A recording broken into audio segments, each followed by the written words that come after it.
On va démarrer avec la locution d'ouverture de Madame la Présidente, Dr Aïssatou Mbodj, suivie à la lecture du bilan.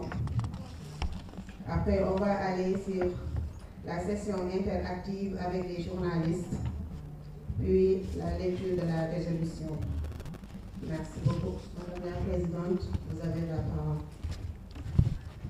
Je vous remercie. Je vous remercie, Madame Dieye. Monsieur le ministre Moustapha Mamba Guirassy, ministre de l'Éducation, directeur de campagne de son Excellence le président Bassirou Diomaye Diakhar Faye, membre éminent de la coalition Diomaye Président, Monsieur le ministre, la coalition vous dit bonjour et que namoon nañ la. Honorable député, dinaa wax bu baax. Honorable député Marie Mbacké, membre fondatrice de la coalition Diomaye Président, chers leaders, Mesdames, Messieurs les membres de la coalition Diomaye Président, Mesdames, Messieurs les professionnels de la presse, je vous invite, Mesdames et Messieurs, cette fois-ci c'est mon invite, à observer une minute de silence pour nos dizaines de victimes de la dérive répressive de l'ancien régime, alors qu'ils manifestaient simplement contre l'arbitraire et pour la défense de notre démocratie.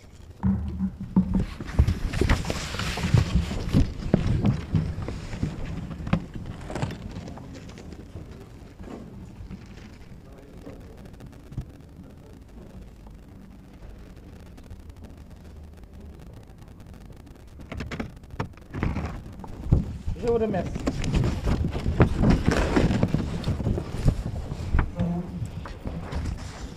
Chers membres de notre grande coalition, si je vous ai invité au recueillement, c'est pour que nous n'oublions jamais toutes ces victimes innocentes à qui nous devons rendre justice.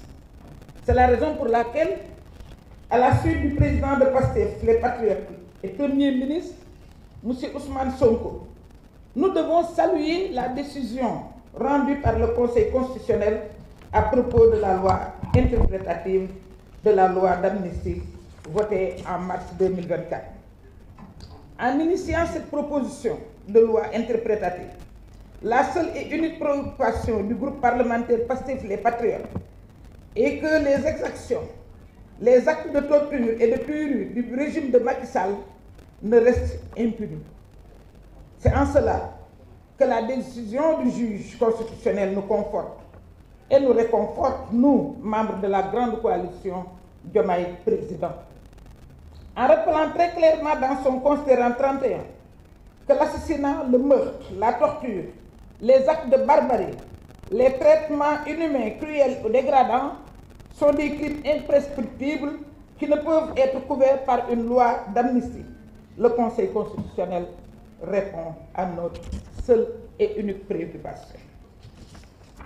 Il souligne sans équivoque que leurs auteurs et leurs commanditaires ne resteront pas impunis, contrairement à une certaine opposition, qui, en évoquant avec mauvaise foi manifeste l'amnistie générale, cherche au mieux à faire de la récupération politicienne, au pire et à soustraire les auteurs de ces crimes à l'action de la justice. Que dire de ceux qui en parlent alors qu'ils n'ont aucun intérêt à agir? Il y a quelqu'un qui se réclame de la nouvelle opposition. Du temps de F24, certains membres de M24 sont là. Quand on a parlé de dénoncer la détention arbitraire des détenus politiques, il a refusé. Il a refusé de se prononcer. Moi, personnellement, j'ai appelé à l'instant l'actuel président qui siégeait au nom de PASTEF pour lui dire le PASTEF a se retirer de ça s'ils ne veulent pas condamner la détention arbitraire et condamner les réprimandes qui tuaient nos fils. C'est tout récent, c'est un passé très récent. Donc, Parlant de cette opposition, d'ailleurs, que reste-t-il de cette opposition désarticulée, en quête de survie, si ce n'est la calomnie, la médisance, la désinformation, la manipulation, la mauvaise foi? Nous ne sommes pas dans le registre de l'invective, nous sommes dans celui de la responsabilité. Nous opposons la vérité aux manœuvres, nous opposons la souveraineté aux intérêts masqués et nous opposons le projet au bavardage. Car pendant que certains parlent, le Sénégal agit. Voilà pourquoi nous félicitons et encourageons certaines organisations de la société civile qui ont décidé d'accompagner et d'assister les familles des victimes afin que leurs bourreaux soient identifiés, jugés et punis selon la loi. C'est cette même obligation de rendre compte qui incombe aussi à tous ceux qui ont profité de leur position privilégiée sous l'ancien régime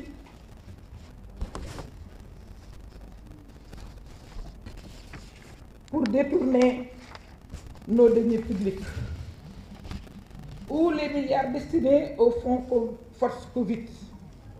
Parlons du dossier fonds Force Covid. Je parle sous le contrôle de mon ami et frère, le ministre Guirassy. Quand le président Macky Sall a reçu tous les partis, parce que c'est après qu'il en a fait du folklore, mais quand il a commencé à se concerter, nous étions partis en tant que parti représenté à l'Assemblée nationale. Et à ce moment-là, il nous avait parlé de loi d'habilitation. Seul le Premier ministre, Ousmane Sonko, avait fait des réserves. Il avait émis des réserves. Moi, je pensais connaître l'homme. Et à partir du moment où l'heure était grave, j'ai dit que si on pouvait, à partir du palais, voter la loi d'habilitation, on allait le faire. Ousmane Sonko, à sa sortie de l'audience, a émis des réserves. Comme il a l'habitude de le faire, en grand visionnaire, il a émis des réserves et il a posé un certain nombre de questions. Nous, ça fait que nous. Aveuglément, on l'a cru.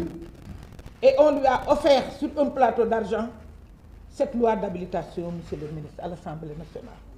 Nous étions là à l'accompagner, disant même qu'à chaque fois qu'il nous propose un texte concernant la Covid, nous allons, sans chercher à savoir, nous allons voter le texte. Voilà ce que ça nous a amené. Est-ce que ce n'est pas cela la haute trahison? Je vous lance la question.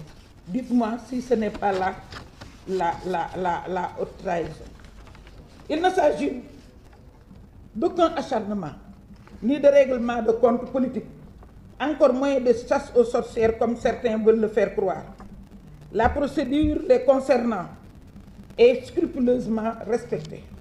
Leurs droits leur sont garantis, y compris la présomption d'innocence, comme en témoigne le récent point de presse des procureurs. Ils se sont même gardés, les procureurs, de jeter quiconque en pâture, contrairement à ce à quoi nous étions habitués ces dernières années. Simplement, au nom de la reddition des comptes, ils sont appelés à rendre compte de leur gestion. Ils soulignent sans équivoque que leurs auteurs et leurs commanditaires ne resteront pas impunis, contrairement à une certaine opposition qui, en invoquant une mauvaise foi manifeste, l'amnistie générale cherche à nous faire oublier ce qui s'était passé.